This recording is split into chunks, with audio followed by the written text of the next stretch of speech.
बिस्मिल्लाहिर्रहमानिर्रहीम। पाकिस्तान इनसाइट में आज के मौज़ूआत हैं रूसी तेल की आमद और इसके मईशत पे असरात, नवाज लीग की ईमा पे आइनी तरामीम, बिलावल के 50 गैर मुल्की व गैर ज़रूरी दौरे और नाअहल PDM सरकार से महंगाई का जिन बेकाबू। वज़ीर पेट्रोलियम मुसद्दक मलिक ने 7,35,000 बैरल रूसी तेल की पाकिस्तान में पहुँचने की तस्दीक व तौसीक तो की है, लेकिन इसके मईशत पे असरात के हवाले से कोई भी तफसील बताने से गुरेज किया है। ज़राए का कहना है कि अरब तेल पे $2 फी बैरल, जबकि रूसी तेल पे फासला ज्यादा होने की वजह से $10 फी बैरल किराए का खर्च उठता है। दूसरा जी कि इस खाम तेल से पाकिस्तान में मौजूद रिफाइनरी सिस्टम जो कि पुराना है, फर्नेस ऑयल ज्यादा जबकि पेट्रोल व डीजल कम हासिल होंगे। दूसरी जानब इंडियन रिफाइनरीज जदीद तरीन होने की वजह से वहाँ पेट्रोल व डीजल ज्यादा और फर्नेस ऑयल की मिकदार कम से कम होती है। अलबत्ता आवाम के लिए पेट्रोल की कीमतों में रिलीफ एक ख्वाब ही है और हुकूमती दावे सारे के सारे फरेब से ज्यादा कुछ भी नहीं है। नाज़रीन, अवाम में ये तासर भी बढ़ रहा है कि रूसी तेल का हुसूल आवाम की आसानी के लिए नहीं बल्कि शहबाज सरकार यहाँ भी सबसे पहले अपना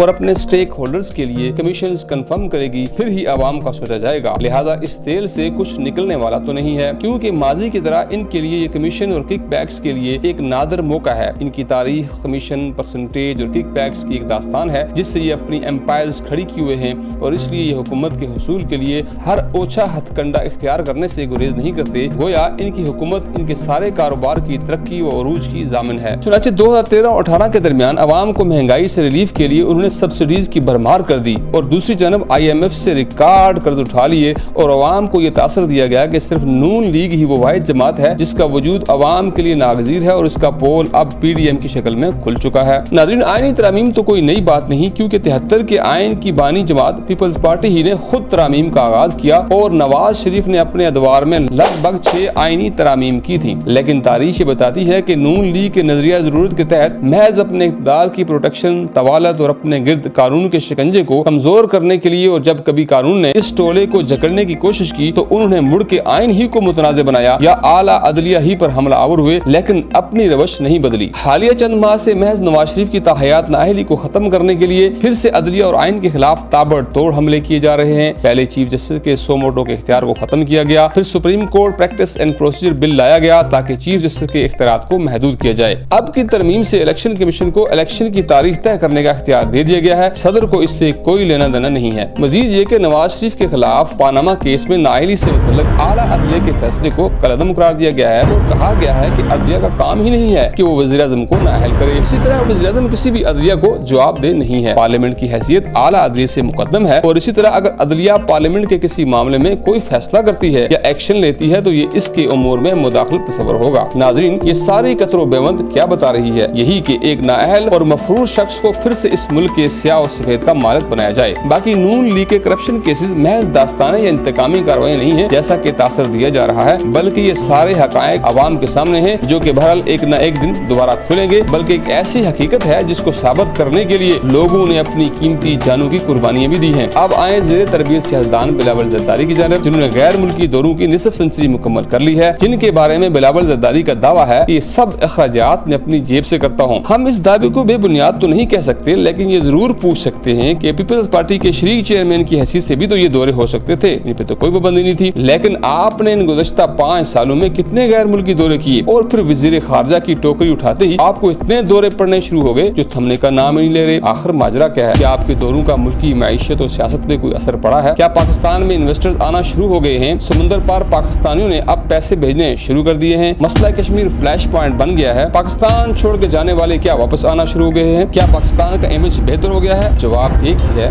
ऐसा कुछ भी नहीं हुआ। नाज़रीन, IMF अभी तक पाकिस्तान से मुतल्लिक सियासतबाजी खेल रहा है जिसकी वजह पाकिस्तान की चाइना से कुर्बत है। दूसरी जानब इस्लामिक डेवलपमेंट बैंक ने पाकिस्तान को $600 मिलियन मुहैया करने का कह दिया है ताकि सैलाब ज़दा इलाकों की जल्द अज जल्द बहाली मुमकिन हो। इसी तरह चाइना से भी $1 अरब की रकम मरकजी बैंक में मुंतकिल हो चुकी है और जून के आखिर तक उम्मीद है कि मजीद $1 अरब की रकम पाकिस्तान को फराहम की जाएगी ताकि IMF की गैर जरूरी शराइत पूरी की जा सके। नाज़रीन, महंगाई का सैलाब थमने का नाम नहीं ले रहा, जिसकी जिम्मेदार सवाए इस इम्पोर्टेड हुकूमत के कोई भी नहीं है। अवाम के लिए हुकूमत खुद एक मसला बन चुकी है जिससे जान छुड़ाना अब बहुत मुश्किल हो चुका है। नाअहलों का पूरा गैंग मुल्क पे मुसलत कर दिया गया है जो सिर्फ आदाद और शुमार के करिश्मे ही दिखा के आंखों में धूल झोंक रहा है और ऐसे नादान टोले की हुक्मरानी है जो लगता है हर काम एस्टेब्लिशमेंट के साथ डालना चाहता है, बल्कि सारे इदारे ही इनके हवाले करना चाहता है। है। ये टोला अपने खिलाफ बोलने वाली हर आवाज को बंद करना चाहता है और तो और उन्होंने अब वकला के घरों पर फायरिंग शुरू कर दी है। वो अब बुखलाहट की वजह से अब ये नौबत आ चुकी है। एक खौफ और दहशत की फिजा बना दी गई है। सारा पेड मीडिया खामोश है।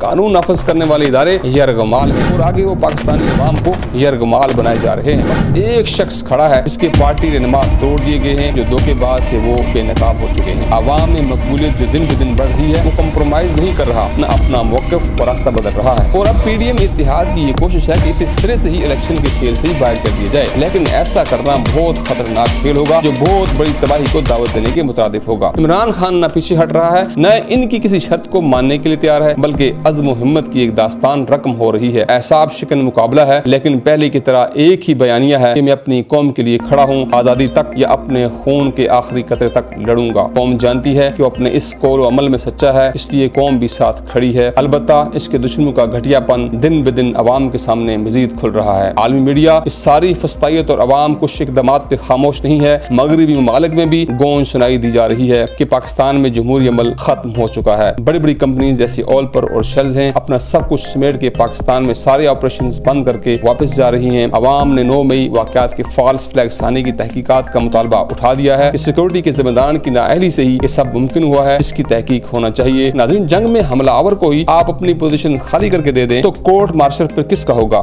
बिल्कुल इन्हीं का, जिनकी जिम्मा इस जगह की हिफाजत थी। तो सबसे पहले कार्रवाई का आगाज इन लोगों से होना चाहिए था, न कि अवाम से। लेकिन पीडीएम ने ये सब करवाने का ही जब फैसला कर लिया था तो सवाल कैसा? नाज़रीन, अमलन शहबाज हुकूमत बुरी तरह फ्लॉप हो चुकी है। बस एक एस्टेब्लिशमेंट का डंडा है जिसके जोर पर ये खाली दौड़े लगा रही है। बजट के बाद गुज़श्ता हफ्ते ही से अब तक तकरीबन 19 अशियाई ज़रूरियात की कीमतों में इजाफा हो चुका है। इस बजट को अवाम ने चोर बजट कह के इसलिए रद्द कर दिया था कि बहुत सी चीजों के मतलब बहुत कुछ छुपाया गया था, इसलिए बराह रास्त बजट में ऐलान से गुरेज किया गया और ताजरों को खुली छुट्टी दे दी गई कि जो मर्जी कीमतें मुकर्रर करते फिरें, कोई नहीं पूछेगा। यूं हमारी असलियत इलेक्शन तक नहीं खुलेगी। मुसद्दक मलिक ने अवाम से झूठ बोलते हुए कहा है कि महंगाई की शरह महज 27% है, जबकि अमलन 52% से भी तजावुज़ कर चुकी है।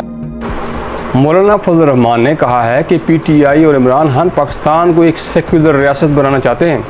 यहाँ बड़े सवाल हैं, या तो फजल रहमान साहब को सेक्युलर का मफ़हूम नहीं मालूम, या जानबूझ के पहले की तरह अपनी इल्ज़ामी और बहतान तराशी की रवश पे चलते हुए ओल फोल कह दिया, अल्लाह जाने। लेकिन इन्हें हसद ले डूबेगा तो फिर बकौल इनके पीपी, नवाज लीग, एएनपी, काफ लीग और एमक्यूएम सभी इस्लामी रियासत का क़याम चाहते हैं क्या? और मरियम नवाज शरीफ की क़यादत में क्या मौलाना इसलिए इस जिहाद में शरीक हैं? अल्लाह ही हमें हिदायत दे। तो मौलाना सुन लीजिए, इमरान खान के 3.5 साल आपकी सारी ज़िंदगी की जिद्दोजहद पे हावी हैं। हुर्मत रसूल, ख़ातमुन नबीय्यीन अथॉरिटी, इस्लामोफोबिया, कुरान की तालीम का शामिल निसाब करना, सीरत सरवर आलम का बच्चों और बड़ों के निसाब का हिस्सा बनाना, गर्ज़ क्या कहें जनाब को। आपने सारी ज़िंदगी हमेशा सेक्युलर और लादीन जमातों की हिमायत की, इनका पलड़ा भारी रखने में अहम किरदार अदा तो किया आपने, और उन्होंने आपको हर मौके पर इस्तेमाल किया और फिर डस्ट। चलें आप ही बता दें इस रिकॉर्ड के अलावा कोई रिकॉर्ड। नाजरीन, IMF ने अमेरिकी जरीदे ब्लूमबर्ग से कहलवाया है कि IMF के बगैर पाकिस्तान बस ख़त्म हो जाता है। वही कैरेट और स्टिक का खेल, और दरपर्दा इरादा और मुतालबा यही है कि पाकिस्तान CPEC को गोल कर दे तो सब कुछ मिल जाएगा। ये इशारे वो कर रहा है।